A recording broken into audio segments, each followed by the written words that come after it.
గడిచిన వారము అలాగే ఈ వారపు కూడికలలో మనము ధ్యానిస్తున్న అంశం పరిశుద్ధాత్మ దేవుని పరిచర్య. అసలు ఏం చేస్తాడు దేవుడు మన జీవితంలో? దేవుడు నమ్ముకున్న మనము దేవుడి దగ్గర నుంచి ఏం ఆశించగలము? ఇప్పుడు ఆ దేవుడు మనకి ఏం చేస్తాడు అంటే, ఒక్కొక్కరికి ఒక్కొక్క అభిప్రాయం ఉంటుంది దేవుని దగ్గర. మన కష్టాలు తీరుస్తాడని కొందరు, వ్యాధులు బాగు చేస్తాడని కొందరు, ఇలా రకరకాలు.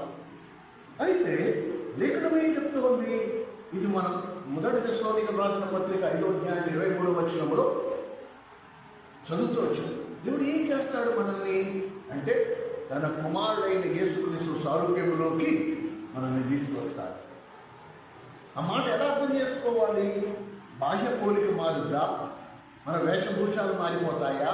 మన మాట మారుద్దా అంటే కాదు. అంతరంగమందు మన స్వభావం మారుతుంది. మొదటి యోహాను పత్రిక 3:2లో కూడా అదే మాట. మనం ఇంకేమవుతుందో అది ఇంకా ప్రత్యక్షపరచబడలేదు, కానీ ఆయన ప్రత్యక్షమైనప్పుడు ఆయన ఎలా ఉన్నాడో మనందరం ఆయనను పోలి ఉందుము. పోలి ఉందుము అంటే ఏంటి? రూపురేఖల్లో కాదు, అంతరంగ స్వభావంలో. నీకు ఈ రెండింటికి తేడా తెలియాలి. బాహ్యమైన ప్రవర్తన, జాగ్రత్తగా వినండి, బాహ్యమైన ప్రవర్తన మన వ్యక్తిత్వం, ఇది బయటికి కనబడుతుంది. నా ప్రవర్తన అందరికీ కనబడుతుంది. నేను మర్యాదగా ప్రవర్తిస్తా, అందరికీ ప్రైజ్ లార్డ్ చెప్తా, అందరికీ వందనాలు చెప్తా, నా కూతుర్లకి ఐ లవ్ యూ చెప్తా. ఇవి కేవలం బాహ్యం. ఇవి అందరికీ కంటికి కనపరుస్తుంది, చోటు వినపడుతుంది. నా క్యారెక్టర్,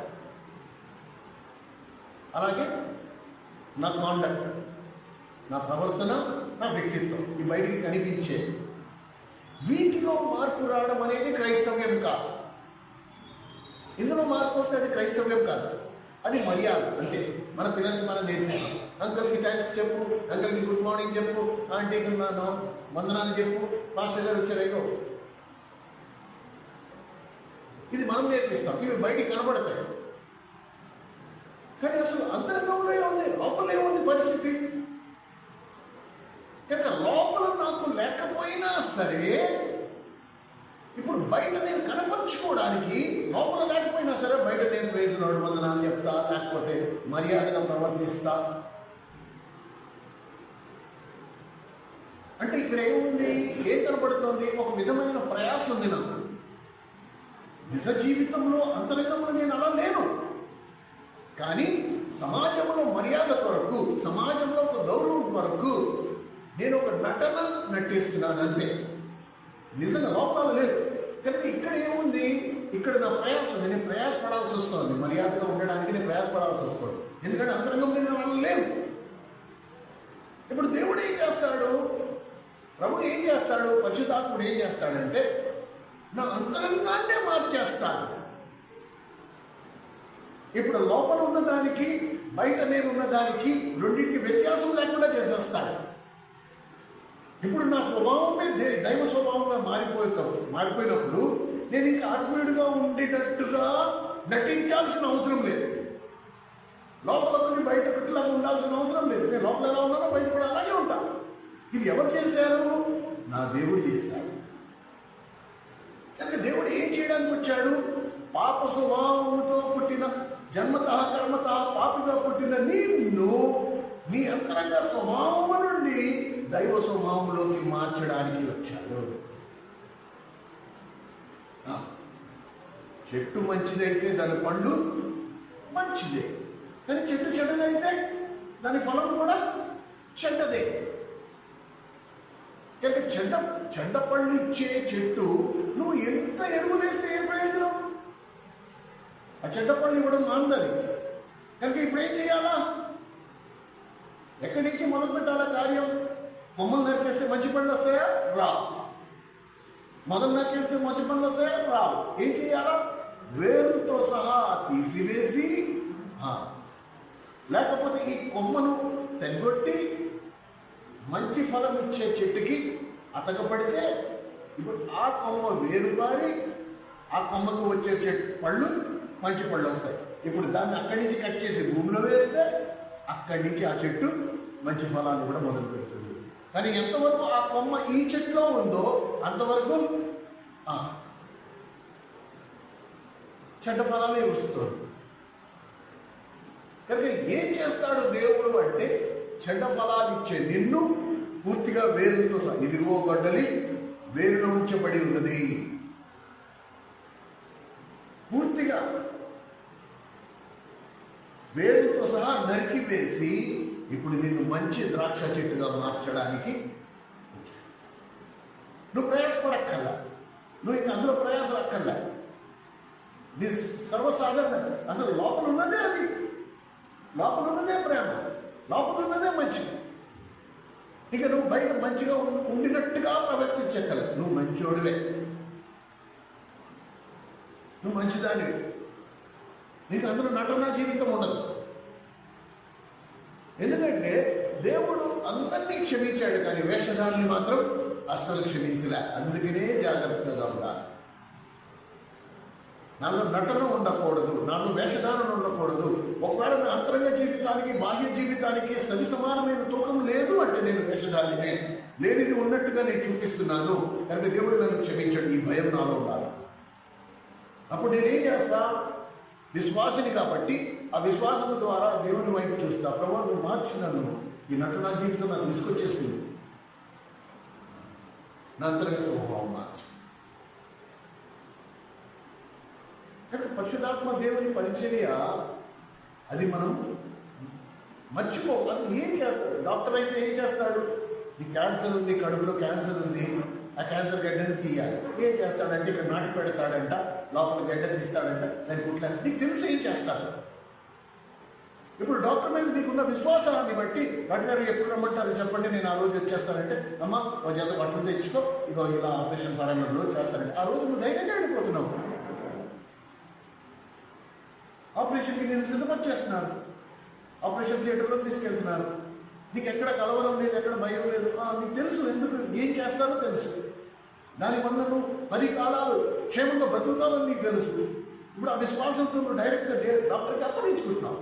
అలాగే పశుధాత్ముడు కూడా ఏం చేస్తాడో నీకు తెలిస్తే అప్పుడు నువ్వు పశుధాత్ముడిని అప్పగించుకోవడానికి నీకు ఏమాత్రం భయం లేదు. మనకి ఆ గ్రహింపు ఉండాలి. కానీ ఎక్కడ పొరపాటు అవుతుంది అంటే రక్షింపబడేంత వరకు ఒక ఎత్తు అయితే, రక్షింపబడిన తర్వాత నుంచి మనం రాంగ్ రూట్. ఇప్పుడు నేను ఈ ఆజ్ఞ పాటిస్తే నేను ఆత్మీయుడిని అయిపోతా, ఈ ఆజ్ఞ పాటిస్తే నేను పరిశుద్ధుడిని అయిపోతా, ఈ ఆజ్ఞను పాటిస్తే నేను పరిపూర్ణ అయిపోతా అనుకుంటున్నాను. కానీ లేఖనం ఏం చెప్తోంది? అలా కాదు. ఆత్మలో జరిగిన కార్యము ఎవరైతే మొదలుపెట్టాడో దాన్ని తుదముట్టించువాడు కూడా ఆయనే, అంతం వరకు నిన్ను స్థిరపరచువాడు ఆయనే. నీ ప్రేమ్యం ఏమి లేదు అందులో, నువ్వు చేయాల్సిందేమి. ఇదే పాత నిబంధనకి కొత్త నిబంధనకి ఉండే తేడా. పాత నిబంధన ఏంటంటే మీరు వ్యభిచరించవద్దు, నరహత్య చేయవద్దు. కొత్త నిబంధన ఏం చెప్తుంది? నేను చేస్తా, నేను నా న్యాయ విధులని మీ హృదయం మీద నేను రాస్తా, దాన్ని అనుసరించినట్లు నేను చేస్తా. నేను నేను నేను ఇది కొత్త నిబంధనకి పాత నిబంధన ఉండే తేడా. కొత్త నిబంధన దేవుడు ఏమంటున్నాడు? నేను చేస్తాను, నువ్వేం చేయక్కర్లా, నువ్వు లోబడితే చాలు. డాక్టర్ గారు చెప్పినట్టు, అమ్మ చాలా సింపుల్ ఆపరేషన్, ఒక అరగంటలో అయిపోద్ది, నువ్వు ఓకే అంటే చేస్తా, చేయండి డాక్టర్ గారు చేయండి. అయిపోయింది ఆపరేషన్, అరగంటలో అయిపోతుంది. 2 రోజులు తిరగకుండా నువ్వు ఇంటికి కూడా వచ్చేస్తున్నావు. చక్కగా ఆపరేషన్ అయిపోయింది, పూర్తిగా ఆరోగ్యం బాగా మెరుగైపోయింది, మళ్ళీ పనులకి వెళ్ళిపోతున్నావు, హ్యాపీ. ఇది అంతే. దేవుడు అంటున్నాడు నేను చేస్తా, నువ్వేం చేయగల, నేను చేస్తా. నీకు కావాలో వద్దో అది నువ్వు డిసైడ్ చేస్తా. గలతీయులకు రాసిన పత్రిక 3వ అధ్యాయం, గలతీయులకు రాసిన పత్రిక 3వ అధ్యాయం.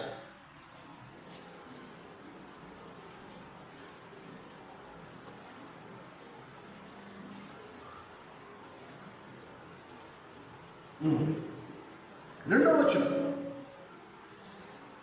గలతీయులకు రాసిన పత్రిక 3వ అధ్యాయం 2వ వచనం.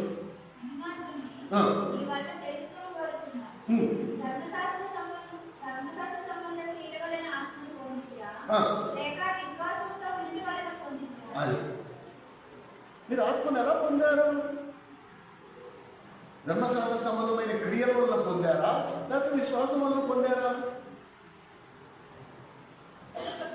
అనేక సార్లు ఇక్కడే మనందరం ఇంచుమించు 100 మంది క్రైస్తవ జీవితాలలో విశ్వాస మూలంగా రక్షింపబడిన వారు ఇప్పుడు ధర్మశాస్త్ర సంబంధమైన క్రియలు చేయటం వలన వాడు ఆత్మీయంగా ఎదుగుతారు అనుకుంటా. కానీ అది కాదు.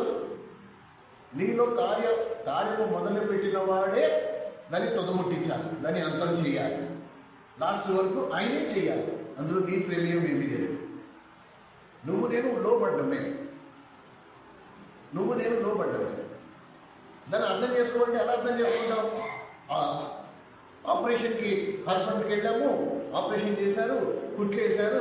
అమ్మ ఒక వారం రోజులు పడుతుంది, వారం రోజుల తర్వాత మీ కుట్లు ఇప్పేస్తాను అని డాక్టర్ అంటాడా? లేకపోతే అమ్మ ఆపరేషన్ చేశారు, కుట్లు వేసేసారు, ఒక వారం రోజులు ఉండి ఇంట్లో కుట్లు ఇప్పేసుకో అంటాడా? నువ్వు మళ్ళీరా, వారం రోజులు అయిన తర్వాత మళ్ళీరా, అప్పుడు కుట్లు ఇప్పేస్తా. నేను చేస్తా, నువ్వేమీ చెయ్యద్దు, నేను చేస్తా. వారం రోజుల తర్వాత వెళ్ళాం, కొంచెం పచ్చి ఉంది, ఇంకా చూశాడు, కుట్లు ఇంకా అతుక్కోలేదు. అమ్మ ఇంకో 2 రోజులు ఆగు, ఇంకా అతుక్కోలేదు, పచ్చి ఉంది, 2 రోజుల తర్వాత మళ్ళీ రా, మళ్ళీ నేను కుట్లు ఇస్తాను. లేకపోతే నిన్నే 2 రోజులు ఆగి నువ్వే ఇప్పేసుకోంటున్నాడా అనట్లేదే. ఇది అంతే.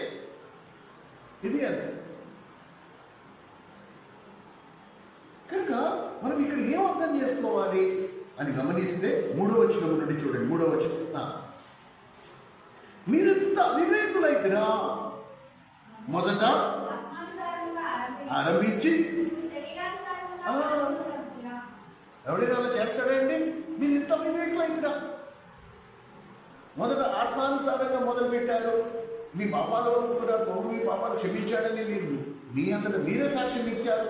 మీరు రక్షింపబడ్డారన్నారు, రక్షణ ఆనందాన్ని అనుభవించారన్నారు, క్రీస్తు కుటుంబంలో చేర్చబడ్డారన్నారు, దేవుడు మమ్మల్ని పరలోకంలో చేర్చుకుంటాడన్నారు. ఇన్ని చెప్పింది ఇప్పుడు శరీర క్రియ వల్ల ముగిస్తారా? ధర్మశాస్త్రానికి కొత్త నిబంధనకి వ్యత్యాసం ఏంటి తెలుసా? ధర్మశాస్త్రము పాత నిబంధనలో నువ్వు 9 ఆజ్ఞలను పాటించి 10వ ఆజ్ఞ పాటించకుండా దేవునికి వచ్చావనుకో ఏమంటారు? నీకు ఎన్ని మార్కులు వచ్చాయి? 9/10 ఫెయిల్. ఎవరికైతే 10/10 వస్తాయో వాళ్ళే పాస్.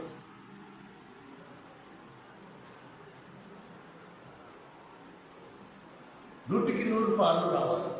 10 ఆజ్ఞలను పాటిస్తేనే నువ్వు దేవుని చేత అంగీకరించబడతావు, లేకపోతే అంగీకరించబడతావు. ఇది పాత నిబంధన. కొత్త నిబంధనలో దేవుడు ఏమంటున్నాడు? అసలు మొత్తం నేనే చేస్తా. నీ అంతరంగ స్వభావాన్ని నేను మార్చినప్పుడు నువ్వు ఇంకా ప్రయాసపడక్కర్లే. నువ్వు ఆటోమేటిక్గా వాక్యానుసారంగానే జీవించడం ప్రారంభిస్తావు. నువ్వు అంగీకరించబడ్డం పడకపోవడం అనేది ఇంకా క్వశ్చన్ లేదు. ఎందుకంటే నీ జీవితమే దేవుని వాక్యమై ఉంటుంది. ఇది చాలా ముఖ్యం. ఎలా అర్థం చేసుకోవాలి దీన్ని? ఒకవేళ మరి పరిశుద్ధాత్ముడు లేకుండా జాగ్రత్తగా వినండి. మరియమ్మ గర్భవతి అయ్యేదా? కన్యక అయిన మరియా పరిశుద్ధాత్ముడు లేకుండా గర్భవతి అయ్యేదా? అయ్యేది కాదు. ఒకవేళ పరిశుద్ధాత్మ లేకుండా యోసేపు మరియలు వాళ్ళు చేసిన కార్యాన్ని బట్టి ఒకవేళ ఒక మగబిడ్డ పుట్టుంటే ఆయన యేసుప్రభు అయి ఉండేవాడా? అర్థమవుతుందా? పరిశుద్ధాత్ముడు లేకుండా మరియమ్మ యేసుక్రీస్తు ప్రభువుని ఎలాగైతే కనలేదో అలాగే అదే పరిశుద్ధాత్ముడు లేకుండా ఆ యేసు ప్రభు జీవం మన నుండి బయటికి రాదు. మరియమ్మ గర్భవతి అయి 9 నెలలు వేచి ఉన్న తర్వాత మరియమ్మ గర్భము నుండి యేసుక్రీస్తు ప్రభు జన్మించాడు. ఇప్పుడు అదే పరిశుద్ధాత్మ సహాయంతో నువ్వు ఆయనతో ఏకీభవించినప్పుడు, ఆయన యొక్క విశ్వాసం ఉంచినప్పుడు, అప్పుడు ఏమవుతుంది? నీ నుండి ప్రభు యొక్క జీవము బయటకు వస్తుంది. నీ జీవితమే ప్రభువులాగా మారిపోతుంది. నీ మాటే ప్రభువులాగా మారిపోతుంది. అందులో నువ్వు ప్రయాసపడక్కల. అందులో నీ ప్రయాస ఏమీ ఉండదు. ఆటోమేటిక్గా జరుగుతుంది. ఎవరు జరిగిస్తున్నాడు? పరిశుద్ధాత్మ జరిగిస్తాడు. మరియం ఏమన్నా ఒక వారం 10 రోజులు ఉపవాసం ఉంటే యేసుప్రభు పుట్టాడా?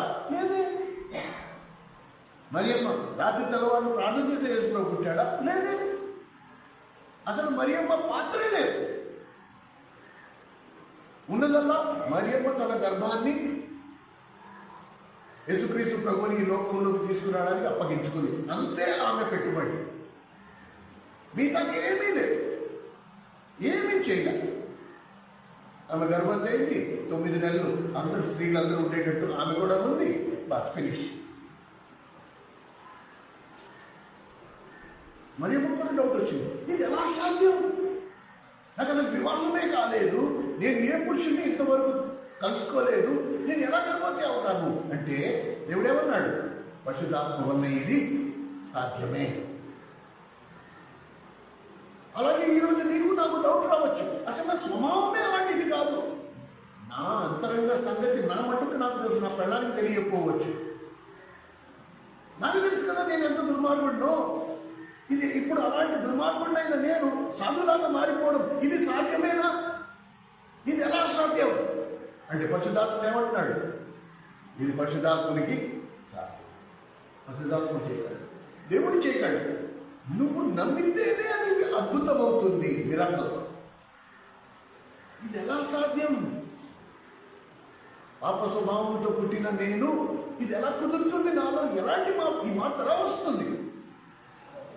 ఎస్, కరెక్ట్, రాదు. కానీ పరిశుద్ధాత్మకు ఇది సాధ్యం.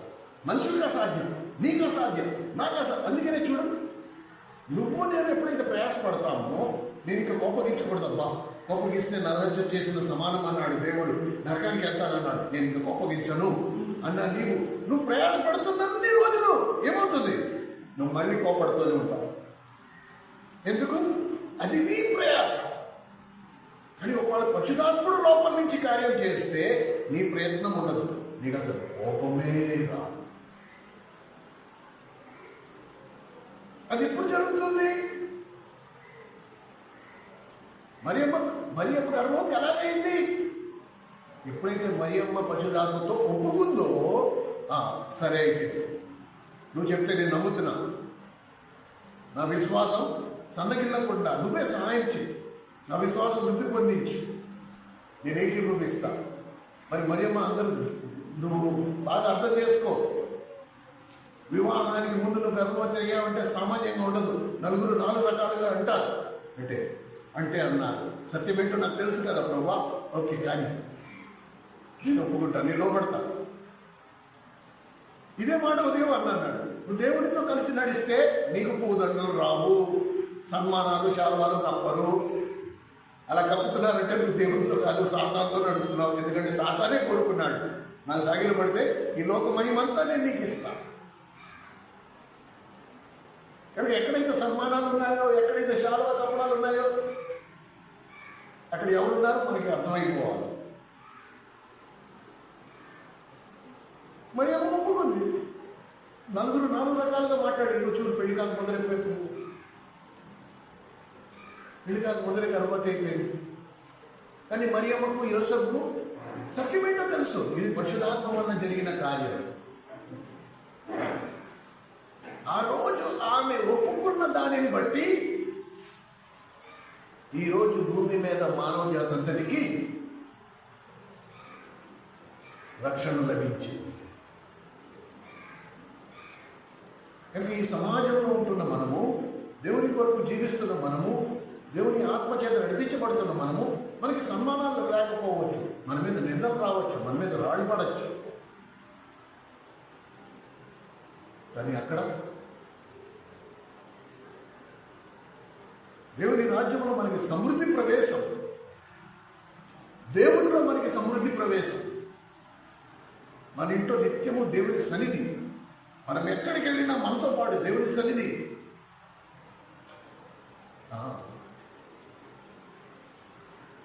కనుక సమాజం మన గురించి ఏమనుకుంటున్నారో అది ఎప్పుడు పట్టించుకోవద్దు. నిజంగా నువ్వు దేవునితో కలిసి నడుస్తున్నావు అంటే నీకు నిందలు అయితే తప్పవండి. జనము నిన్ను మెచ్చుకుంటున్నారంటే నువ్వు కొంచెం నిలబడి ఆలోచించాల్సిందే. నేను సరైన త్రోవలో ఉన్నానా? నేను సరైన త్రోవలో ఉన్నానా? ఒకసారి నిలబడి ఆలోచించవలసిన అవసరం ఎంతైనా ఉంది. కనుక ఎందుకు ఈ మాట చెప్తున్నాను అంటే, ఎలాగైతే పరిశుద్ధాత్ముడు లేకుండా యేసుక్రీస్తు ప్రభువు మరియమ్మ గర్భము నుండి పుట్టడం అసాధ్యమో, అలాగే నూతన జన్మ మనలో ఆత్మ కార్యం అది కూడా అలా జరగడం అసాధ్యమే. కామన్ మిస్టేక్, సర్వసాధారణమైన తప్పిదం క్రైస్తవులందరూ చేసేది ఏంటంటే, రక్షింపబడేంత వరకు విశ్వాసం ఉంటుంది, రక్షింపబడిన తర్వాత విశ్వాసం పోతుంది. ఇప్పుడు శరీర క్రియల దగ్గరికి వచ్చేస్తారు. అలా చేయకూడదు కదా, మనం దేవుని నమ్ముకున్న వాళ్ళం అక్కడికి వెళ్ళకూడదు కదా, మనం దేవుని నమ్ముకున్న వాళ్ళం ఇలా చేయకూడదు కదా, మనం దేవుని నమ్ముకున్న వాళ్ళం అక్కడికి వెళ్ళకూడదు కదా, మనం దేవుని నమ్ముకున్న వాళ్ళం ఇలా మాట్లాడకూడదు కదా. ఈ మాట అర్థం ఏంటి? మనం ఎక్కడున్నాం? పాత నిబంధనలో ఉన్నాం. మీరు నరహత్య చేయొద్దు, వ్యభిచరించవద్దు, అబద్ధములు చెప్పవద్దు. కానీ పరిశుద్ధాత్ముడు ఎందుకు వచ్చాడు? నా అంతరంగ స్వభావాన్ని మార్చడానికి వచ్చాడు. ఆయన అంతరంగ స్వభావంలో కార్యం చేసినప్పుడు నేను పొరపాటున కూడా అబద్ధం చెప్పను, నా కోపమే రాదు, ఇందులో నా ప్రయాసం ఉండదు. పరిశుద్ధాత్ముడు చేసిన కార్యం ఏంటి? లోపల నుండి నా స్వభావాన్ని మార్చాడు. ఇప్పుడు నేను బయట మర్యాదగా ఉండడానికి ప్రయత్నించక్కర్లా, నేను మర్యాదగానే ఉంటాను. ఎక్కడ నా దేవునికి మహిమ లేదు నేను అక్కడికి వెళ్ళను, నేను మనుషుల వైపు చూడను.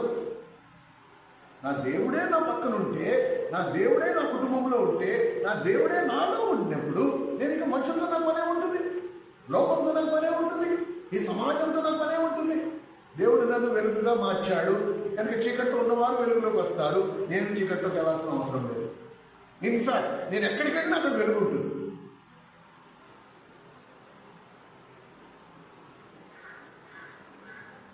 ఇది చాలా ముఖ్యమైన మాట. 4వ వచనం చదవండి. గలతీ రాసిన పత్రిక 3వ అధ్యాయం 4వ వచనం.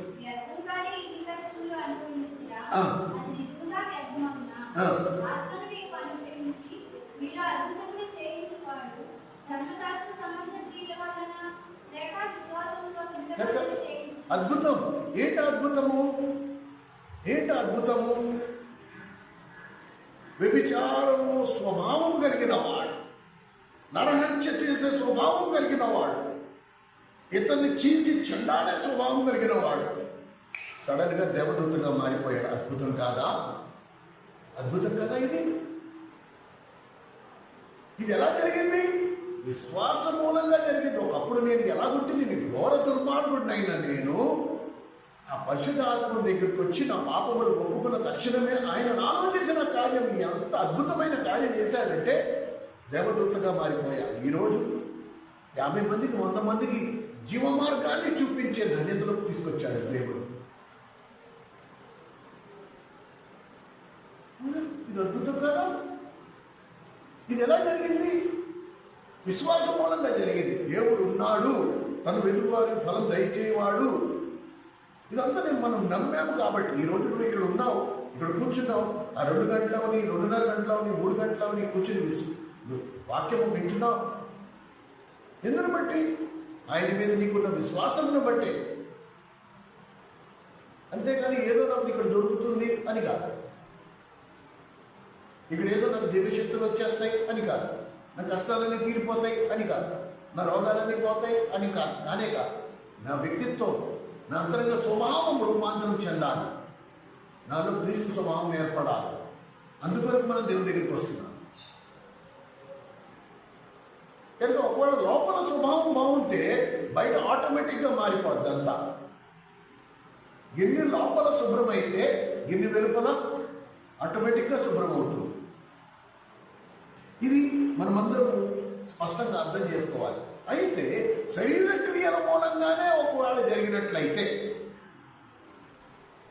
కొంతమంది చాలా వరకు శరీర క్రియలు బాహ్యమైన వాటి కొరకు ఎక్కువ ఒత్తిడి, ఎక్కువ అయ్యో ప్రైజ్ రాడు చెప్పలా, అయ్యో వందనాలు చెప్పలా, అయ్యో నా వైపు చూడాల. ఇదేనా ప్రేమ అంటే? ఇదేనా దేవుడు నమ్ముకున్నవాడు చూపించే ప్రేమ? అయ్యో నాతో మాట్లాడాల, అయ్యో నా వైపు చూడాల. ఇదంతా బాహ్యం, ఇదంతా బాహ్యం. దానిని బట్టి ఆత్మీయ అంతస్తుని నిర్వహించేవాడిగా ఉంటాం. ఎవరైతే వచ్చేటప్పుడు వెళ్ళేటప్పుడు ప్రేజరాడు చెప్తూ ఉంటారు, అయ్యో వీళ్ళు ఆత్మీయులు. రాంగ్. నువ్వు నేను 100 సార్లు చెప్పాను, ఇదే గుర్తు, ఇదే కొలత. నీ ఎదురుకుండా వచ్చే వ్యక్తి ఆయనలో నీకు క్రీస్తు కనబడాలి, బాహ్యం కాదు. నీలో పరిశుద్ధాత్ముడు ఉన్నాడు, ఆయనలో కూడా పరిశుద్ధాత్ముడు ఉన్నాడు. కనుక ఆయనలో ఉండే పరిశుద్ధాత్ముడు బలంగా ఉన్నప్పుడు, ఆయనలో ఉండే పరిశుద్ధాత్ముడు స్వేచ్ఛగా ఉన్నప్పుడు నీలో ఉన్న పరిశుద్ధాత్మునికి ఎగిరి గంతులు. ఎలిజబెత్ ఎప్పుడైతే మరియమ్మ దగ్గరికి దర్శించడానికి వచ్చిందో, ఎలిజబెత్ గర్భంలో ఎవరున్నారు? యోహాను ఉన్నాడు. మరియమ్మ గర్భంలో ఉన్నారు, యేసు ప్రభువు ఉన్నాడు. వాళ్ళిద్దరూ ఎప్పుడైతే ఒకరిని దర్శించడానికి దగ్గరికి వచ్చారో, వారి గర్భంలో ఉండే బిడ్డలు ఎగిరి గంతులేశారు, సంతోషం. నీలో పరిశుద్ధాత్ముడు ఉన్నాడు, నాలో పరిశుద్ధాత్ముడు ఉన్నాడు.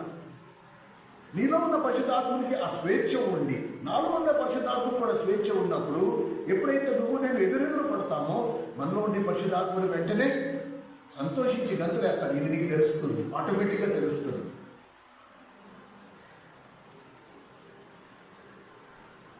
అలా తెలియలేదు అనుకున్నాము అనుకో, ఎవరో ఒకళ్ళు లోపం ఉన్నట్టు.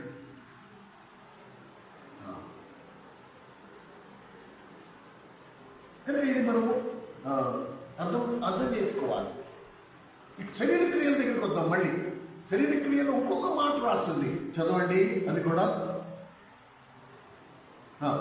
గలతీయులకు రాసిన పత్రిక 3వ అధ్యాయం 6వ వచనం, 5వ వచనం. ఆత్మను మీకు అనుగ్రహించింది.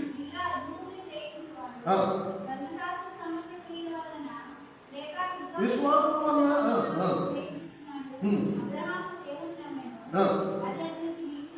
ఎంచబడను. కాబట్టి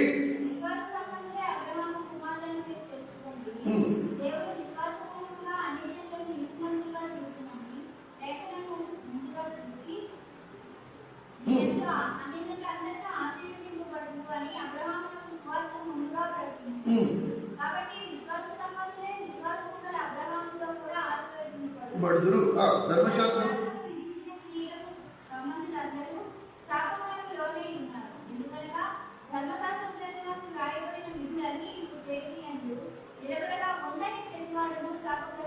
చూసారు. ఒకవేళ ధర్మశాస్త్ర సంబంధమైన ఆజ్ఞలన్నీ నువ్వు గైకొన్నా, అందులో ఒకటి మీరున్నప్పుడు ఏమైపోతావు? నువ్వు శాపగ్రస్తురాలు. ఒకవేళ బైబిల్లో ఉండే వాక్యాలన్నీ నువ్వు గైకొన్నా సరే, ఒకటి మీరితో ఏమైపోతావు? శాపగ్రస్తురాలు. ఇప్పుడు ఆ శాపము నుండి నిన్ను విడిపించడానికి కింద వచనాల్లో ఏమని రాయబడింది? 12-13 వచనాలలో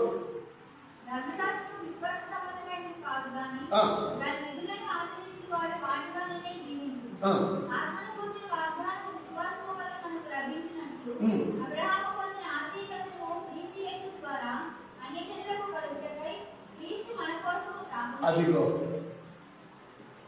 ఇప్పుడు ధర్మశాస్త్రాన్ని నువ్వు నేను పాటించడం అనేది అసాధ్యం, ఇంపాసిబుల్. మనం కోరుకున్నా సరే బైబిల్లో ఉండే అన్ని ఆజ్ఞలని నువ్వు నేను పాటించలేము.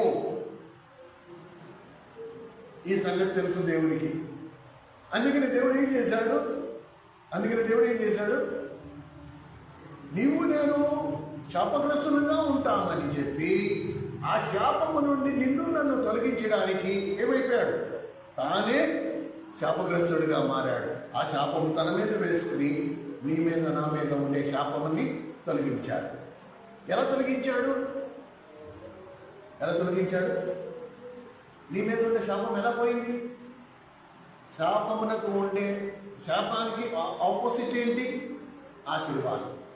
కానీ నీ మీద నుండి శాపాన్ని తీసివేసి అబ్రహాముకు ఇచ్చిన ఆశీర్వాదం నీకు నాకు ఇచ్చాడు. ఇప్పుడు అబ్రహాంకి ఎలాంటి ఆశీర్వాదం ఇచ్చాడు? నేను నిన్ను ఆశీర్వదించి నిన్ను అనేకులకు ఆశీర్వాదకరంగా చేస్తా.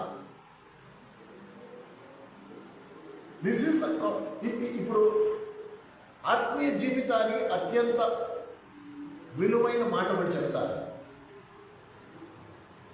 దయచేసి ఈ ఆణిముత్యాన్ని మీరందరూ భద్రం కట్టుకోండి. నాకు కూడా ఇది ఒక పెద్ద కనువిప్పు.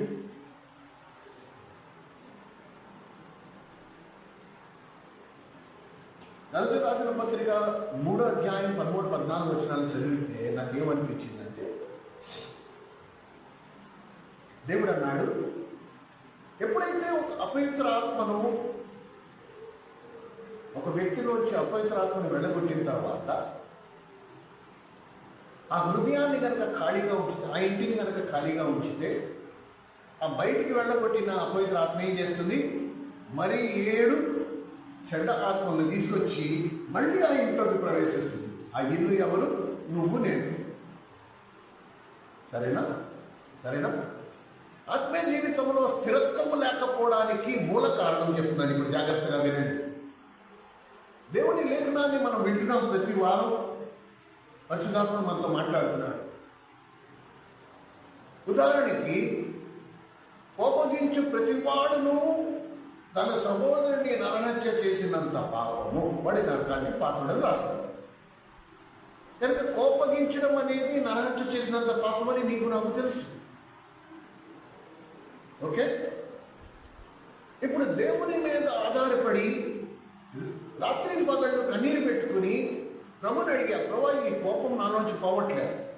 కానీ దీని సంగతి ఏంటంటే, సరేదా నేను చేస్తాను, నాతో నువ్వు సహకరిస్తావా అంటే సహకరిస్తాను ప్రభా. అయితే నీకు ఈ కోపాన్ని తీసేస్తావా అంటే తీసేస్తా ప్రభా, తీసేస్తాను ఆయన అంటే అయితే తీసే. ఓకే, తీసే అని నీ నుండి కోపాన్ని తీసేశాడు. ఇప్పుడు తీసేసిన చోట ఏముంది?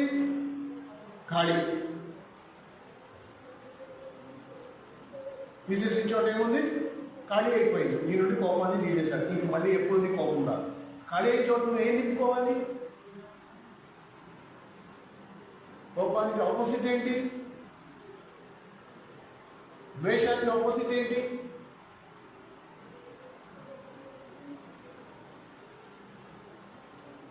ద్వేషానికి వ్యతిరేకమైన పదం ఏంటి? What is opposite to anger? ఏంటది? సహనం అనుకో. ఇప్పుడు నీ హృదయాన్ని నువ్వు సహనంతో కనుక నింపుకోలేదు అనుకో, ఇప్పుడు కోపంతో పాటు మళ్ళీ ఏమొస్తాయి? క్రూరత్వం కూడా వచ్చేస్తాయి మళ్ళీ వెనక్కి. కొన్ని ఇంకొక ఎగ్జాంపుల్ చెప్తా. నాకు ఎప్పుడు గడుపుకునే అలవాటు ఉందనుకో.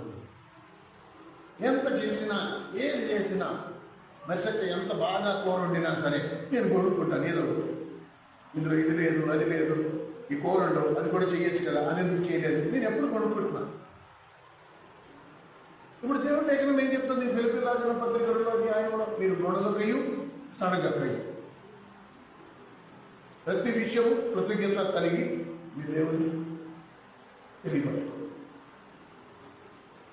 ఇప్పుడు ఈ గొడుగుడు సడుగుడు పాపం. నేను గొడుక్కోవద్దు, సడుక్కోకూడదు. ఇప్పుడు దేవుడు మాట్లాడుతున్నాడు. కనుక ప్రభువా, నా మాటికి నా గొడుగుడు సడుగుడు వస్తుంది, నాకు కృతజ్ఞత రావట్లేదు, కాబట్టి దీన్ని తీసే అంటే ఇప్పుడు దేవుడు దాన్ని తీసేస్తాను అంటున్నాడు.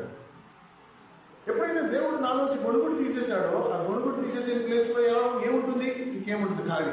దాన్ని నేను వెంటనే దేంతో నింపుకోవాలి? కృతజ్ఞతతో నింపుకోవాలి. ఇంతకుముందు నేను కొనుక్కునేవాడిని, ఇప్పుడు నేనేమంటా? నర్సి ఇవాళ ఈ కోర్ చేశారు, చాలా థ్యాంక్స్.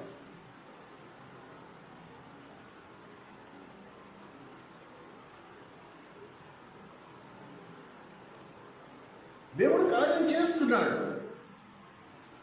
కానీ ఆ కార్యస్థలాన్ని నింపుకోకపోవటం వలన ఏవైతే కోల్పోయామో, ఏవైతే దేవుడు తీసేశాడో, మళ్ళీ అవి వెంటనే వెనక్కి వచ్చేస్తున్నాయి.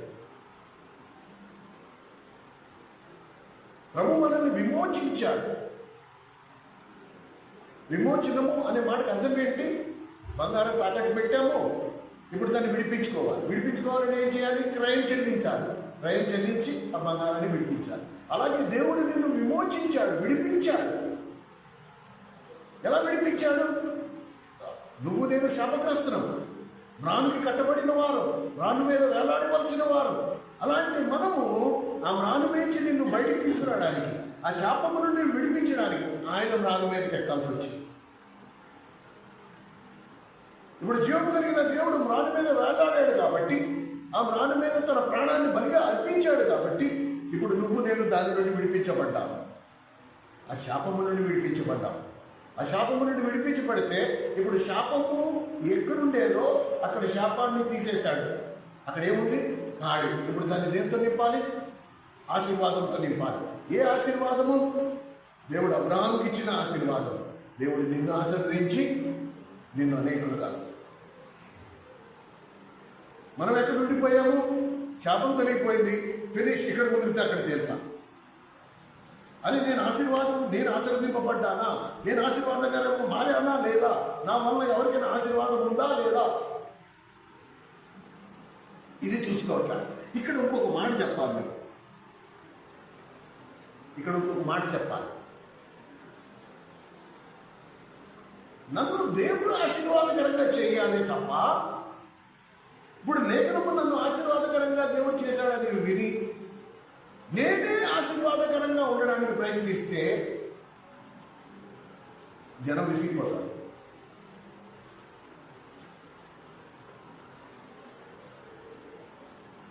ఇది ఇంకొక పెద్ద ప్రమాదం. ఈ వాక్యమే చూపిస్తారు. దేవుడు నన్ను ఆశీర్వదించి నన్ను అనేకులకు ఆశీర్వాదకరంగా చేస్తానన్నాడు కాబట్టి నేను అనేకులకు ఆశీర్వాదకరంగా ఉండాలనుకుంటానంటే ఆ మాట ఎలా ఉంది కదా? యవనస్తులతో ఎలా ప్రవర్తించాలో తెలియక, నేను సువార్త చెప్పేయాలి, నేను ఆశీర్వాదకరంగా ఉండాలంటే సువార్త చెప్పేయాలి. వానికి తెలిసింది అంతే, నేను ఆశీర్వాదకరంగా ఉంటానంటే సువార్త చెప్పేయాలి. కనుక ఆ యవనస్తుడు ఆమె దూరాన్ని ఆయన చూడగానే, అమ్మో ఈ ఆశీర్వాదం నాకు ఆశీర్వాదం అవడానికి వస్తున్నాడు బాబు అంటే, ఈ ఆశీర్వాదం నాకు వద్దు అని వాడు ఈ సందులోంచి పారిపోవడం, మా సందులోంచి పారిపోవడం. నో,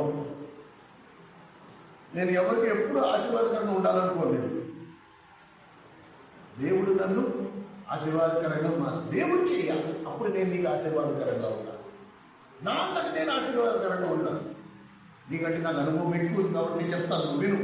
ఇలా ఉండదు, అలా ఉండదు, అలా చేయదు, ఇలా చేయదు, వాళ్ళతో మాట్లాడు, మీతో మాట్లాడు, అక్కడికి వెళ్ళదు, ఇక్కడికి వెళ్ళదు, అది తినదు, ఇది తినదు. No, absolutely not.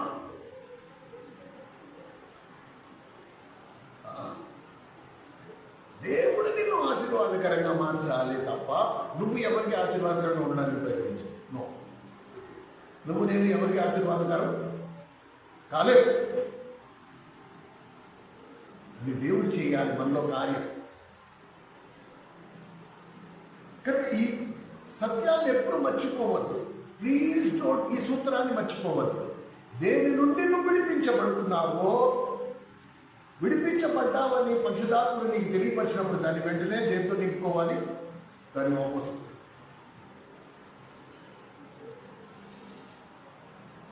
దేవుని ప్రజల పట్ల దేవుని ప్రేమతో నింపుకో.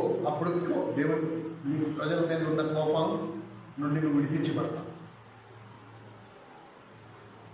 ప్రతి దాని కొరకు ప్రతి ఒక్కరికి కృతజ్ఞత చెల్లించడం నేర్చుకో. అప్పుడు నేను గొడుగుళ్ళు సొలుగుళ్ళు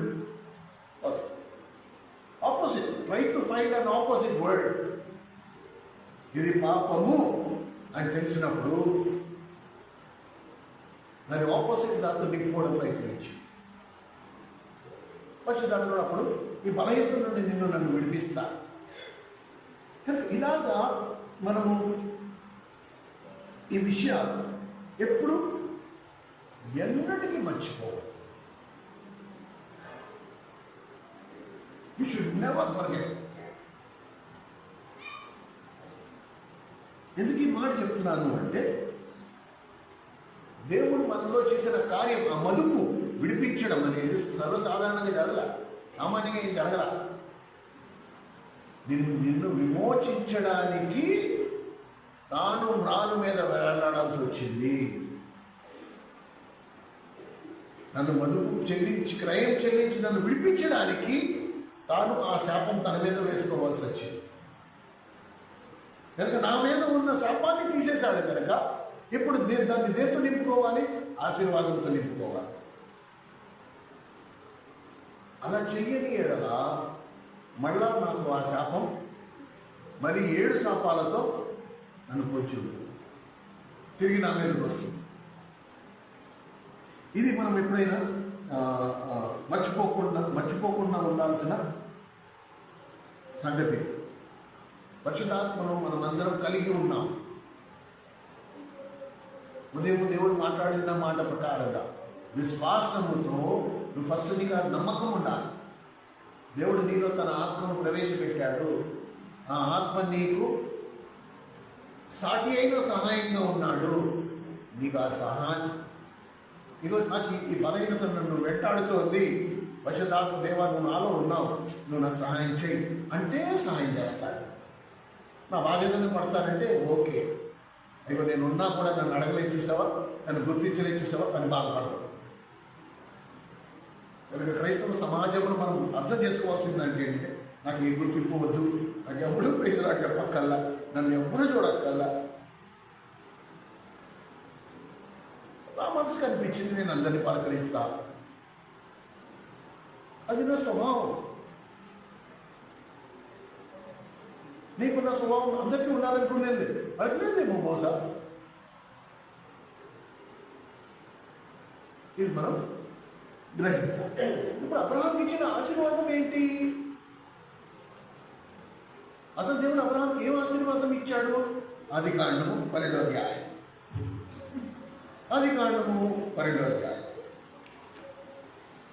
అసలు దేవుడు అబ్రహాంకి ఏం ఆశీర్వాదం ఇచ్చాడు?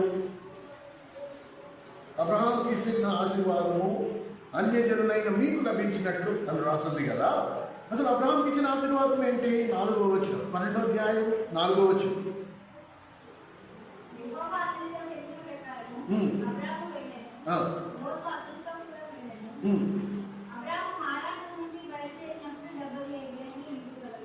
అసలు అబ్రహాంకి ఇచ్చిన ఆశీర్వాదం 2వ వచనం నుంచి ఉన్నాం.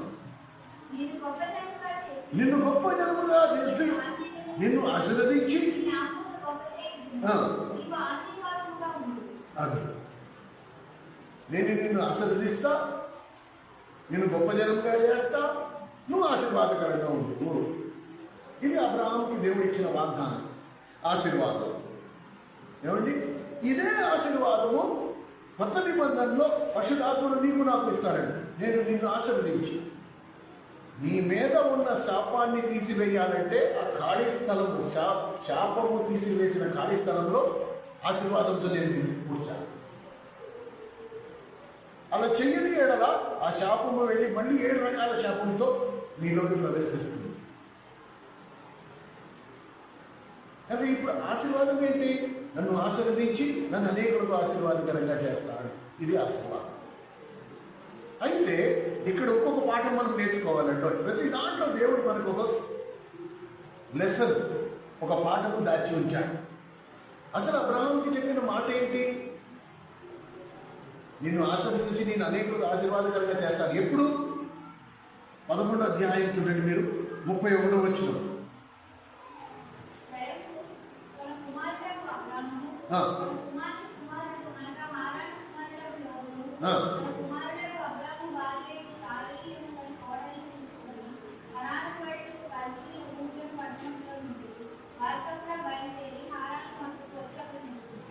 ఇప్పుడు చూడండి, అసలు దేవుడు అబ్రహాంతో చెప్పిన మాట ఏంటి? మొదటి వచనం నుండి 12వ అధ్యాయం 1వ వచనం. అంటే యెహోవా తర్వాత చిన్న గీత ఉంది. ఆ గీతకు అర్థం ఏంటి?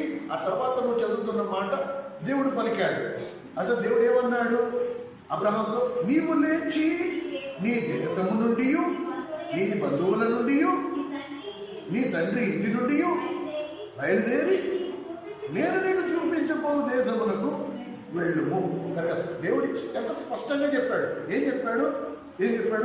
నీవు లేచి నీ దేశము నుండి, మొట్టమొదటి ఏవైతే నీ ఆస్తుపాస్తులు అనుకుంటున్నావో ఏదైతే నీ సొంతం అనుకుంటున్నావో వాటి నుండి, తర్వాత నీ రక్త సంబంధులు, నీ బంధువులు ఎవరైతే ఉన్నారో వారి నుండి, తర్వాత నీ తండ్రి నుండి, తండ్రి కూడా వద్దు, కేవలం నువ్వు నీ భార్యను తీసుకుని మాత్రమే నేను నీకు చూపించబో దేశం వరకు బయలుదేరు. ఇది దేవుడు చెప్పిన మాట.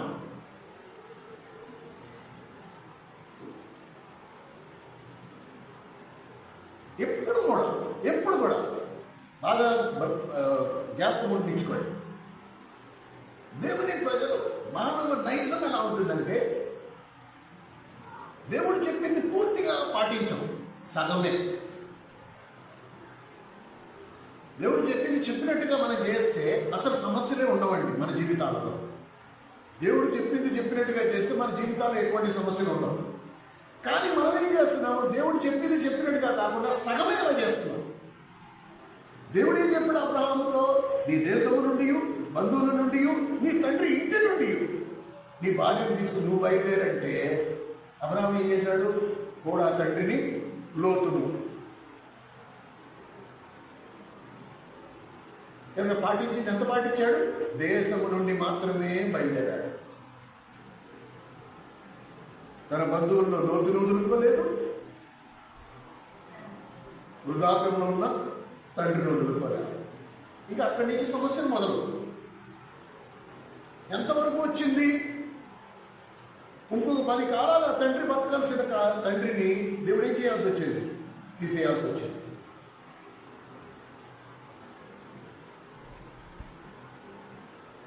కనుక ఎవరైతే నీ ఆత్మీయ ఎదుగుదలకు ఆటంకరంగా ఉన్నారో, దేవుని సంకల్పము నీ యందు నెరవేర్చడానికి ఆటంకరంగా ఉన్నారో, నీ అంతటను వదులుకోకపోతే దేవుడే వారిని తీసేసేటట్టు ఉంటాడు.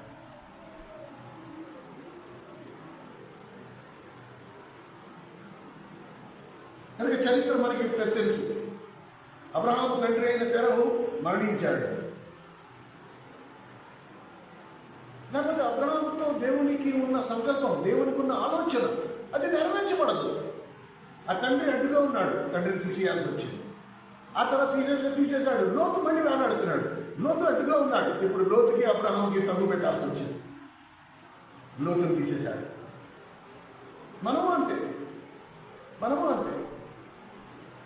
యేసు ప్రభుని నమ్ముకున్నాము, యేసు ప్రభునందు విశ్వాసం ఉంది, కానీ బాప్తిసం తీసుకో. దానికి ఇంకా కొన్ని ఉన్నాయి, పనులు ఉన్నాయి, కొన్ని ఆటంకాలు ఉన్నాయి. అవన్నీ చేసుకున్న తర్వాత అప్పుడు చూస్తాం.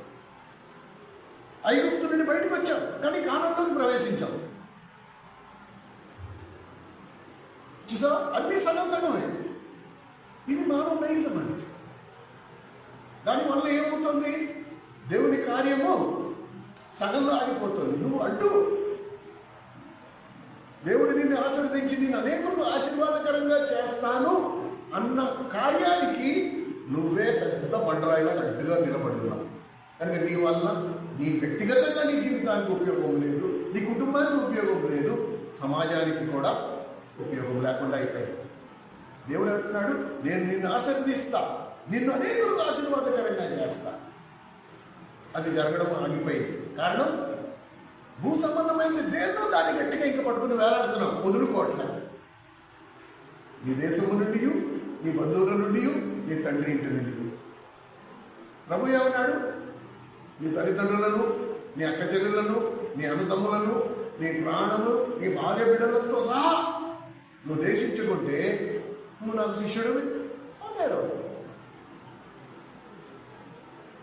అందుకనే సముద్ర తీరాన్న వాళ్ళు వలలు బాగు చేసుకుంటున్నప్పుడు ప్రభు వచ్చి నా వెంటనే నేను నిన్ను మనుషులు పట్టే జాగ్రత్తగా చేస్తానంటే, మా తండ్రిని ఇంటి వరకు చేర్చి మేము వస్తాం, మీ వెంట వస్తామంటే అవసరం లేదు. నీ బంధువులను, తండ్రిని, నీ దేశమును సేమ్ రూల్ అక్కడ కూడా. మీకు అర్థమవుతుందా? అక్కడ కూడా ఆది కాండంలో ఏ రూల్ దేవుడు పెట్టాడో కొత్త నిబంధనలు కూడా అదే రూల్. అవసరం లేదు. వృద్ధులను పాటు పెట్టుకుంటారు. ఈ రెండు నా వెంట. ఇంకా శిష్యుని ఎవరు వదిలేసుకున్నారు? శిష్యులు ఎవరు వదులుకున్నారు? తమ దేశాన్ని వదులుకున్నారు, తన బంధువులను వదులుకున్నారు, తన తండ్రిని వదులుకున్నారు. ఇక్కడ కూడా అంతే. అదే రూల్. ఎంతవరకు నువ్వు దీన్ని వదులుకోలేవో అంతవరకు దేవుని చేతుల్లో నువ్వు ఉపయోగపడవు.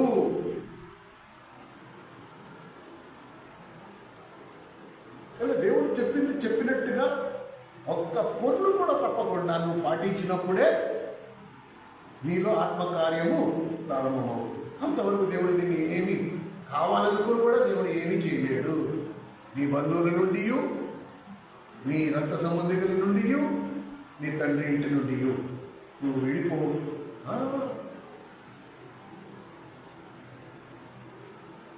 పురుషుడు తన తల్లిదండ్రులను, తన భార్యను, అది ఎందుకు పెట్టాడు దేవుడి క్రమం?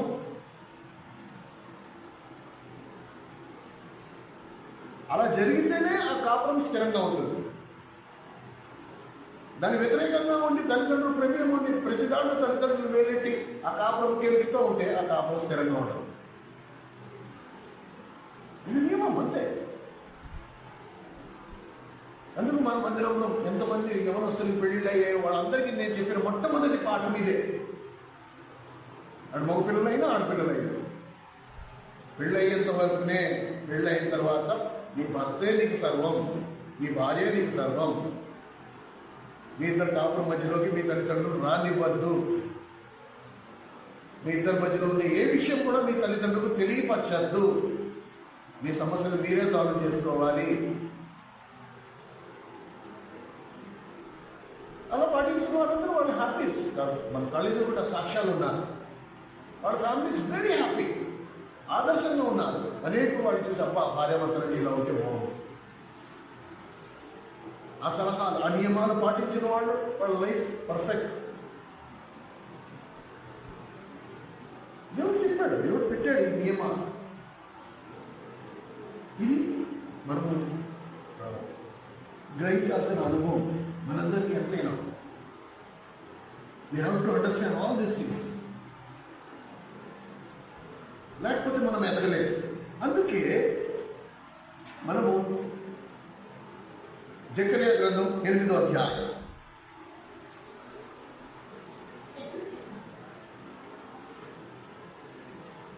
జకర్యా గ్రంథం 8వ అధ్యాయం తీసిన వాడు పేరు చెప్పండి.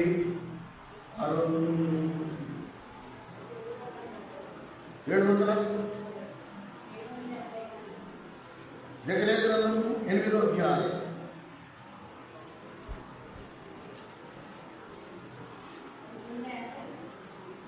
780. జకర్యా గ్రంథం 8వ అధ్యాయం 13వ వచనం.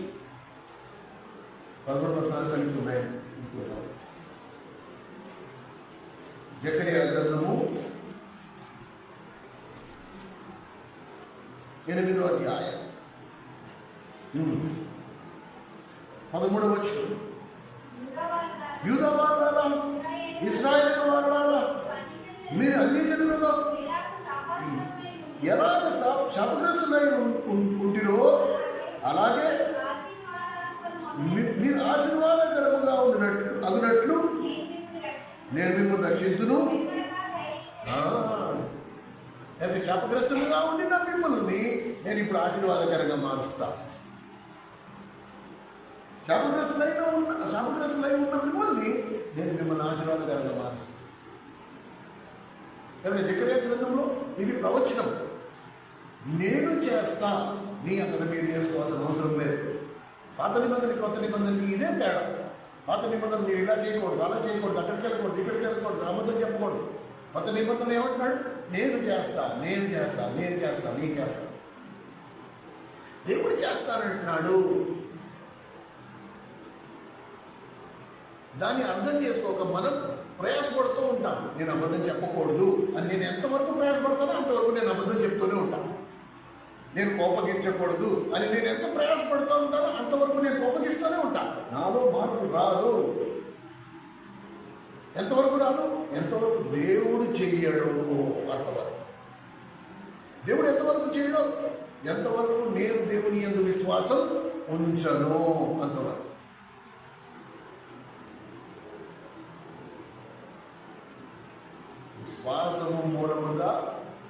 విశ్వాసము ద్వారా ఆత్మ మూలముగా ప్రారంభమైన కార్యాన్ని శరీర క్రియలతో ముగించేంత అవివేకులమై ఉన్నాము అని లేఖనం చెప్తుంది. నేను చెప్పట్లేదు. కాబట్టి ఈ విషయం మనం అర్థం చేసుకోవాలి. సరే, అందుకనే ప్రతి క్రైస్తవుడు సేవకుడు అని భేదమేమీ లేదు. ప్రతి ఒక్కరూ నేర్చుకోవాల్సిన మూల పాఠం ఏది? యోహాను సువార్త 15:5 నాకు వేరుగా ఉండి మీరు ఏమీ చేయలేరు. నాకు వేరుగా ఉండి మీరు ఏమీ చేయలేరు. కనుక మీరు ఎంత ప్రయత్నించినా, ఎంత ప్రయాసపడినా తిరిగి మళ్ళా శూన్యం.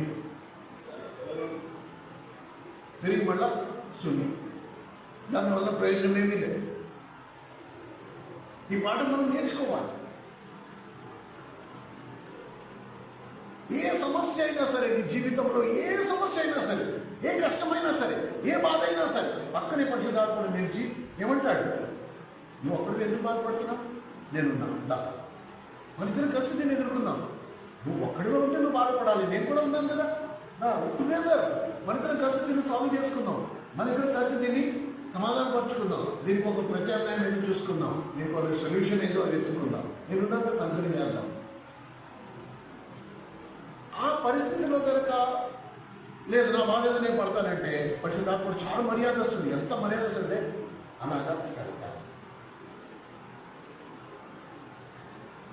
కానీ అన్నట్టు నువ్వు పొడిగడువా, సరే చూసుకుందాలే ఈ మాట ఇలా ఉండదు భాష. ఆ భార్య చూడు, నువ్వు బరువు ఎత్తుతున్నప్పుడు ఆ భార్య నేను పట్టుకుంటానంటే ఈ దండమే బాబు, నువ్వు వస్తే నేను ఏదో నా బాధ నేను పడతానంటే కామ్గా అక్కడి నుంచి కామ్గా, అసలు చడి చెప్పులేదు, సౌండ్ ఉండదు, అసలు ఏ రెండో మాటలు. ఆ బరువు ఎత్తేటప్పుడు ఆ ఎత్తలేక అలుపు వచ్చేసి, కస వచ్చేసి, కాళ్ళ మీద ఆడేసుకుని పైన తోలు ఊడొచ్చేసి రక్తం వస్తున్నప్పుడు అప్పుడు కూడా వచ్చి ఆ భార్య నేను చెప్తానా నా మాట ఆ మాట అందో అక్కడ వచ్చి కామ్గా నుంచుంటుంది. గబాలను దానికి పసుపు రాస్తుంది.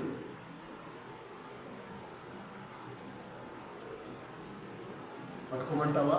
అప్పుడు సరిగ్గా పట్టుకో, ఎడపెడ పట్టుకున్నాం, తీసుకెళ్ళి అక్కడ పెట్టేస్తాం. ఇదే పని ముందర అయితే ఆ కాలి గాయం తెలియదు కాదు. పరిశుద్ధాత్ముడు కూడా అదే అంటున్నాడు, నాకు వేరుగా ఉంటే మీరు ఏం చేయలేరు బాబు, మీరు ఎందుకు ప్రయాసపడుతున్నారు? నేను ఉన్నాను కదా మీకు సహాయం చేయడానికి. I will help you.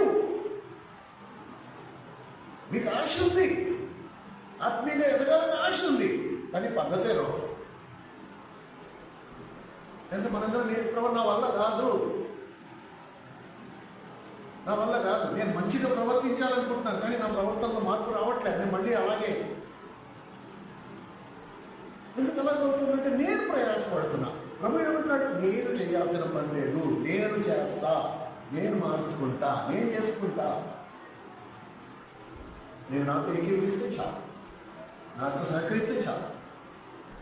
నేను చేస్తాను.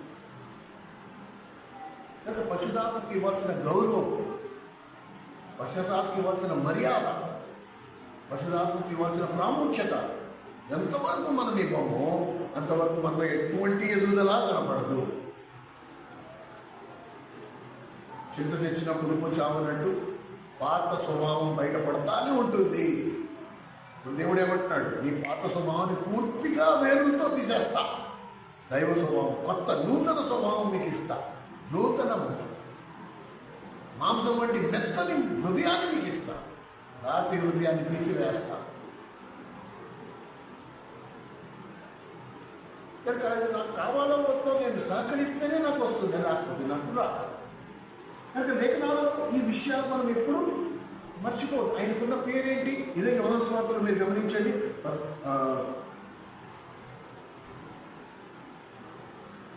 15వ అధ్యాయం, యోహాను సువార్త 15వ అధ్యాయం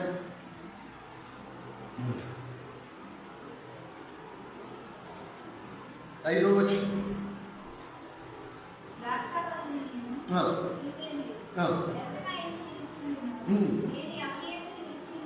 వాడు బహుగా ఫలిస్తాడు. నాకు వేరుగా ఉండి మీరు ఏమీ చేయలేరు. కనుక నువ్వు ఆత్మీయంగా ఫలించాలంటే ఆయనతో సహకరించాల్సిందే. మామిడి చెట్టు నిండుగా కాస్తుంది, కాపు నిండుగా ఉంది, ఆ కొమ్మ నరికేస్తే ఏమవుతుంది? ఒక్క కాయ దానంతటా అది కాయలేదు. కొమ్మ దానంతటా అది ఒక్క కాయ కూడా కాయలేదు. ఆ కొమ్మ ఆ చెట్టు అనే వ్రానికి అతకబడి ఉంది కనుకనే అది కాస్తోంది. అలాగే నేను క్రీస్తులో అతకబడి ఉన్నంత వరకునే ఫలించగలను. క్రీస్తుకు వేరుగా ఉండి నా మటుకు నేనేం చేసుకోలేను.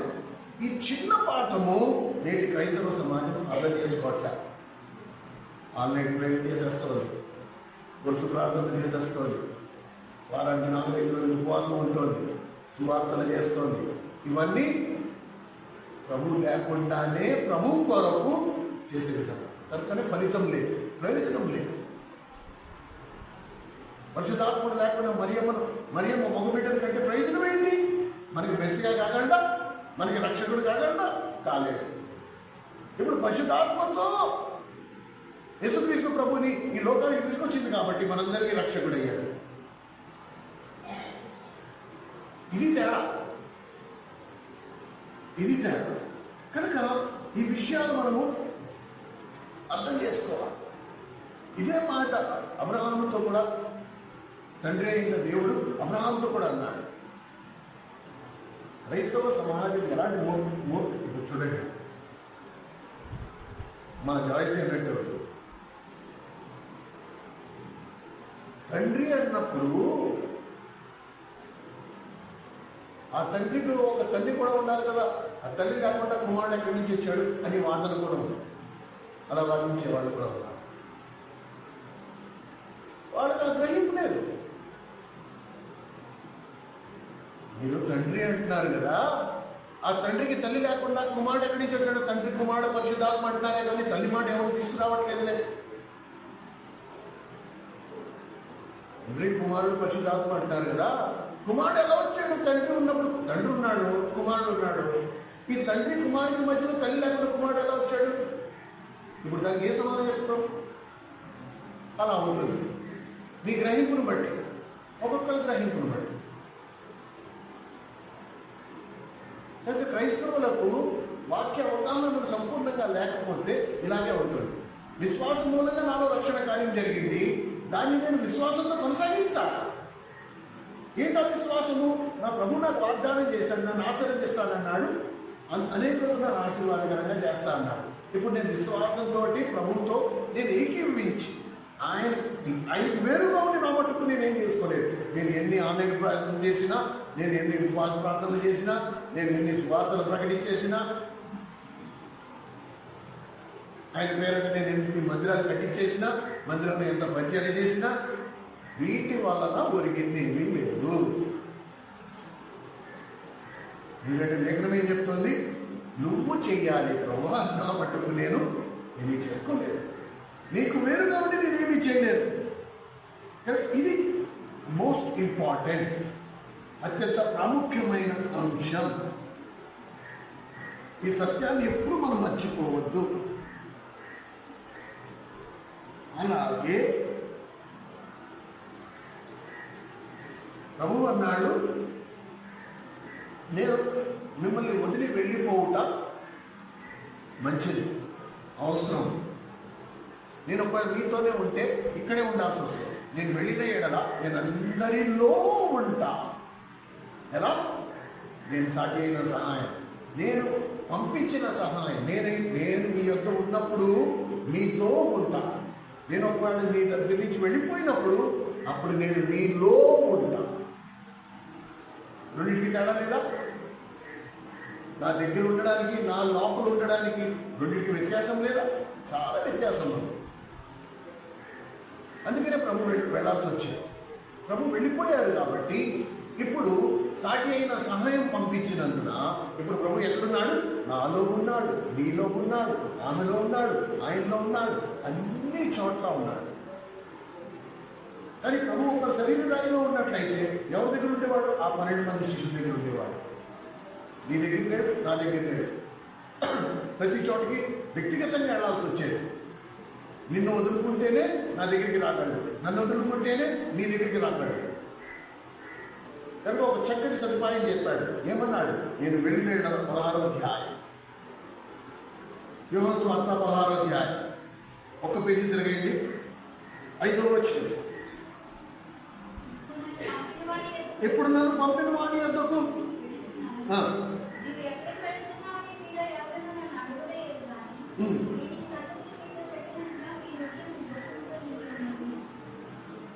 చూసారా 7వ వచనం వరకు చదువు. నేను వెళ్ళిపోవటం వల్ల మీకు ప్రయోజనం. రాడు.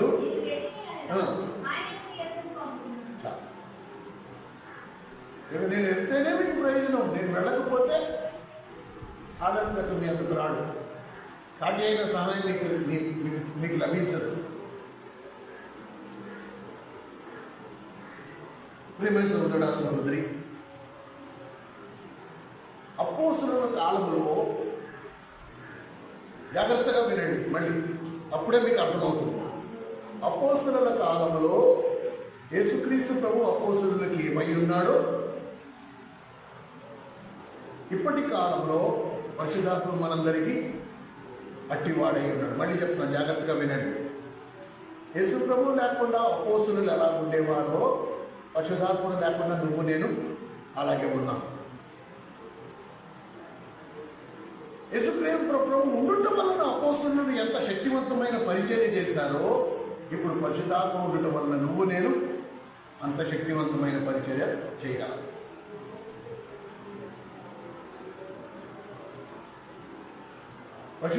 యేసు ప్రభు లేకుండా అపోస్తలులు ఎలాగైతే నిష్ప్రయోజకులో పరిశుద్ధాత్మలు లేకుండా నువ్వు నేను అలాగే నిష్ప్రయోజకులమై ఉన్నాం.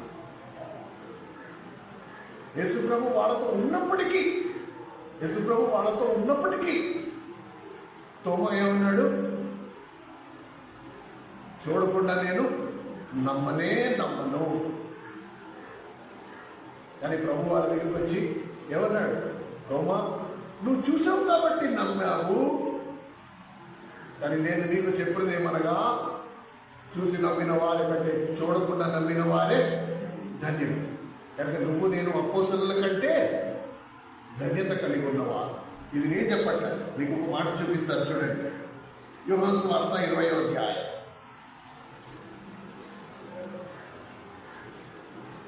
ఇదే యోహాను సువార్త 20వ అధ్యాయం 29వ వచనం.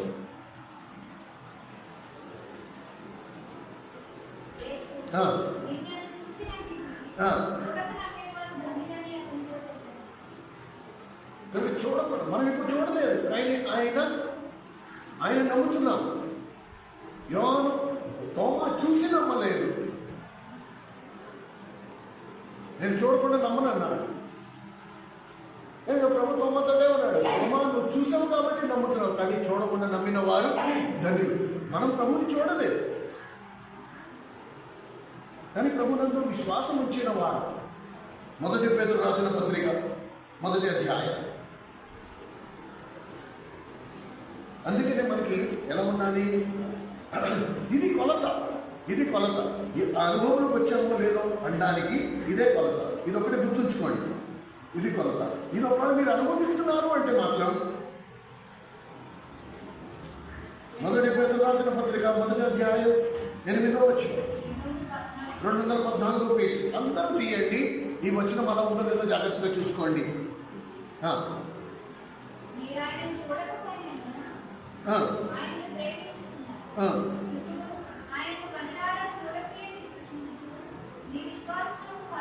మీ విశ్వాసములకు ఫలమును అనగా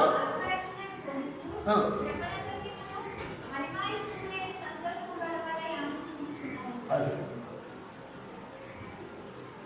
వచనాన్ని అండర్లైన్ చేసుకో. మీరు ఆయనను చూడకపోయినను ఆయనను ప్రేమించుచున్నారు. నువ్వు నిజంగా ప్రభువుని ప్రేమించేవాడు అయితే, చూడకుండానే ప్రభువుని ప్రేమించిన వాడు అయితే అప్పుడు ఏం జరుగుతుంది? ఇప్పుడు ఆయనను కనులారా చూడనే విశ్వసించుచున్నారు. ప్రభువునందు నీ విశ్వాసం నిజమైతే మీ విశ్వాసమునకు ఫలమును అనగా ఆత్మరక్షణను పొందుచు చెప్పన అసఖ్యమును మహిమాయుక్తమైన సంతోషమును ఈ అనుభవం నీకుందా? ఆ చెప్పన అసఖ్యము, ఆ మహిమాయుక్తమైన సంతోషాన్ని నువ్వు అనుభవిస్తున్నావా? ఆ అనుభవంలో నువ్వు ఉన్నావు అంటే నువ్వు దేవుడితో కలిసి నడుచుకుంటున్నట్టే, నువ్వు ప్రభుతో కలిసి ఉన్నట్టే. ఇది కొత్త. ఆ సంతోషం మొహంలో కనబడదు. అది ఎవరికి చెప్పినా అర్థం కాదు. చెప్పిన అసఖ్యం, అసలు చెప్పలేము. ఎవరికి చెప్పినా ఎవరికి అర్థం కాదు. మహిమాయుక్తం, ఎవరి కంటికి కనబడదు, అనుభవించు వాడికి తప్ప. అలాంటి అనుభవం నీకుంటే నువ్వు ధన్యురావు. ఇంకా ఎవరితో నీ కొత్త కళ, నువ్వు ఎవరికి రుజువుపరచక్కల, ఎవరికి చెప్పక్కల. నేను చేతులెత్తి దండం పెడతాను. Yes, a clear cut proof అన్నమాట. Clear cut. చాలా మందికి ఆ డౌట్ ఉంది, నిజంగా అసలు దేవుడు నాతో ఉన్నాడా, అసలు మా ఇంట్లో దేవుడు ఉన్నాడా, అసలు నేను దేవుడు మందిరానికి వెళ్తున్నాను నేను ఎదుగుతున్నానా? ఈ ప్రశ్నలకి ఒక చిన్న సమాధానం. ఆ చెప్పన అసఖ్యము మహిమాయుక్తమైన సంతోషం నీ మట్టుకు నువ్వు అనుభవిస్తున్నావా? నువ్వు ఎవరికి సాక్ష్యం చెప్పక్కల, చెప్పినా అది ప్రయోజనం లేదు.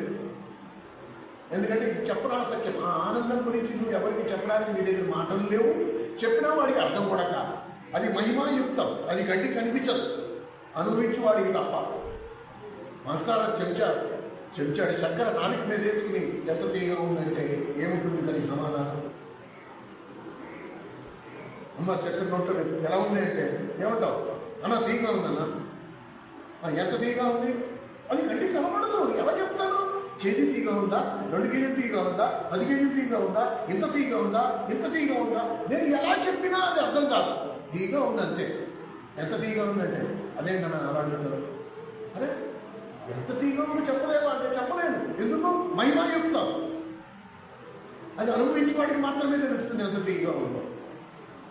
అలా కాదు, ఎంత తీగా ఉందో చెప్పాడు. నువ్వు తింటూ నీకు తెలుస్తుంది. ఎందుకలాగా నేను నోటితో చెప్తే నీకు అర్థం కాదు, నేను నోటితో చెప్పలేదు. కాబట్టి నువ్వు అనుభవించి చూడు, అప్పుడు నీకు తెలుస్తుంది. ఇది అంతే. చెప్పన అసఖ్యము మహిమాయుక్తం. ఈ సాక్ష్యం ఉందా? ఎప్పుడో ఉందండి. నేను మానవజ పొందిన కొత్తల్లో నాకు అలా అనిపించింది. దాని తర్వాత లేదు, అంటే అది అక్కడ ఆగిపోయింది. ఆ తర్వాత ఎందుకు లేదు?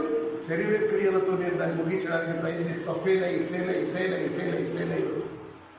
ఈరోజు పరిశుద్ధాత్మను మాట్లాడాడు.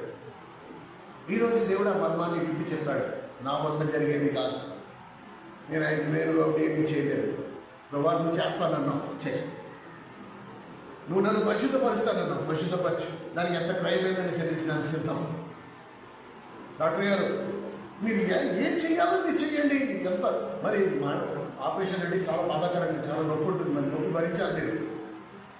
మీరు అది భరించగలరంటేనే నేను చేస్తానంటే ఏమంటే ఎంత నొప్పి అయినా భరిస్తానండి, మీరు చెయ్యండి. నేను రెడీ. నువ్వు పరిశుద్ధాత్మతో ఒప్పుకుంటే తండ్రి నేను ఒప్పుకుంటు, నువ్వు చెయ్యి. నువ్వు ఏం చేయాలంటే చెయ్యి. కానీ ఆ చెప్పన సఖ్యము మహిమాయుక్తమైన సంతోషం 1 రోజు 2 రోజులు కాదు. నేను బతుకున్న దినములన్నీ నేను అనుభవించాలి. నాకు అది కావాలి. ఎందుకంటే నేను అన్ని షరతులు నేను నెరవేర్చాను. నేను చూడకే విశ్వసిస్తున్నా, నేను చూడకుండానే విశ్వసిస్తున్నా.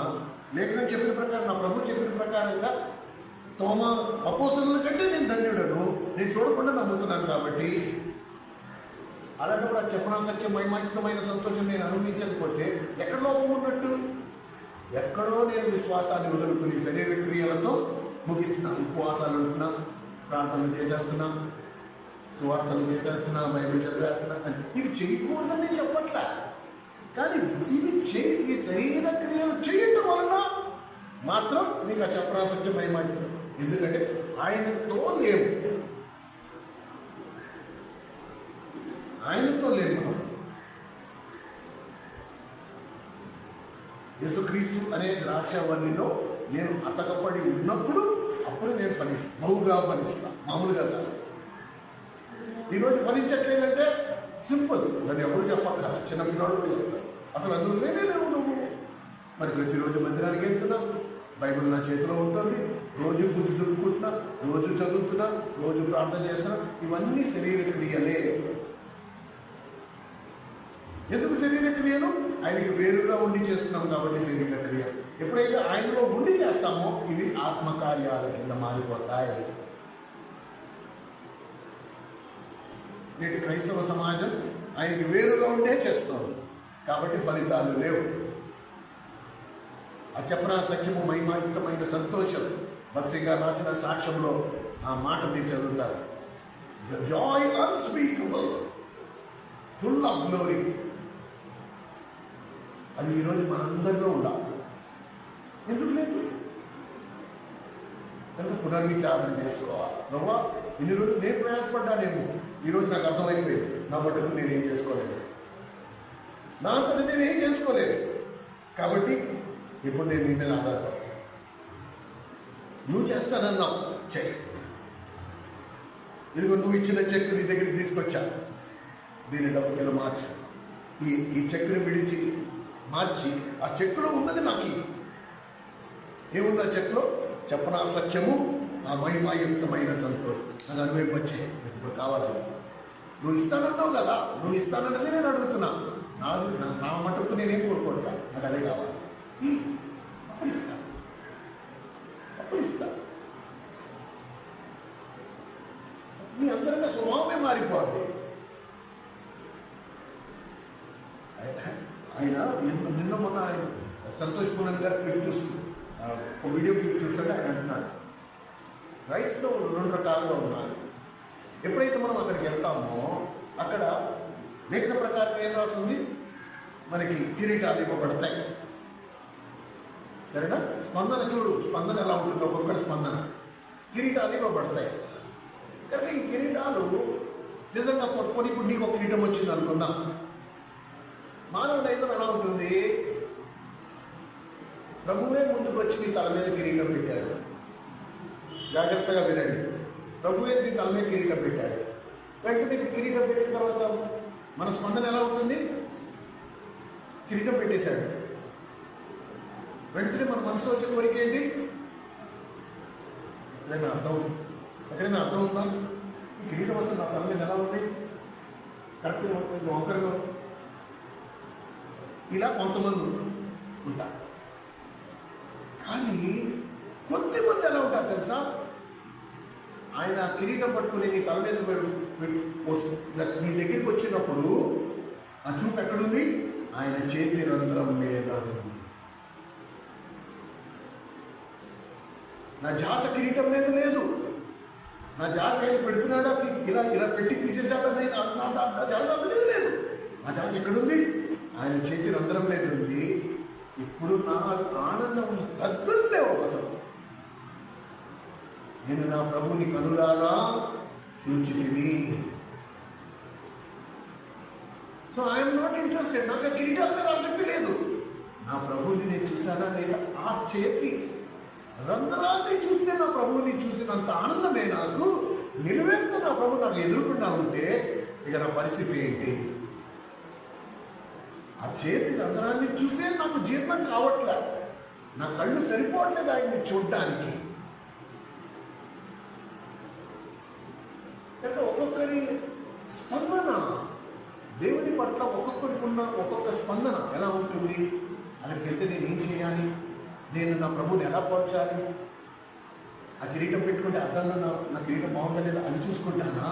లేకపోతే నా ప్రభు చేతికి ఉన్న రంధ్రాన్ని చూసి నేను మురిసిపోతానా? ఇది తేడా. ఒక్కొక్క ఆత్మీయ అంతస్తుని బట్టి ఒక్కొక్కరికి ఒక్కొక్క అభిప్రాయం అనేది ఏర్పడుతుంది. ఇంకా కొంతమందికి ఎలా ఉంటుందంటే, అయిపోయింది, మన మనసు మందేశం బాప్తిసం ఇచ్చేసారు, ఇంకా పరలోకం రెడీ, మన కోసం రిజర్వ్ అయిపోయింది, మన పేరు అక్కడ రాయబడింది, ఈ లోకంలో వదిలితే నేను అక్కడ ఉంటాను. కొంతమందికి ఎలా ఉంటుంది? అలా కాదు. చెప్పనా సత్యం, మహిమాయుక్తమైన సంతోషం నేను ఇక్కడ అనుభవించాలి. నా కొరకు శాపగ్రస్తుడిగా మారిపోయిన నా ప్రభు నాకు ఆశీర్వాదకరంగా మారాలి, అనేకుడికి ఆశీర్వాదకరంగా ఉండాలి. నా ప్రభువు కొరకు ఇంకొక 100 ఏళ్ళు ఈ భూమి మీద ఉంటూ అనేకులకు సాక్ష్యమనై ఉండాలి. నా ప్రభువుని నేను అనేకులకు ప్రత్యక్షపరచాలి. నోటి మాట వల్ల కాదు, నా జీవితం ద్వారా, నేను జీవించే జీవన విధానాన్ని బట్టి.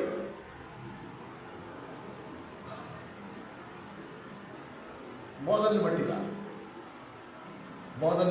వర్తమానాన్ని బట్టి కాదు. నా జీవితమే ఒక వర్తమానమై ఉండాలి. నేనే ఒక వర్తమానమై ఉండాలి. అప్పుడు అరే నేను కూడా ఇలా ఉంటే బాగుంది, నేను కూడా ఈ అన్నలా ఉంటే బాగుంది, నేను కూడా ముసడైన పౌరులాగా ఉంటే బాగుంది, నేను కూడా ఈ స్పిరిట్ ప్రభులాగా ఉంటే బాగుంది అని ప్రభు ఏమంటున్నాడు? మీరందరూ నన్ను చూసినప్పుడు నన్ను పోలి ఉంటారు, ఈ స్వభావం మారాలి.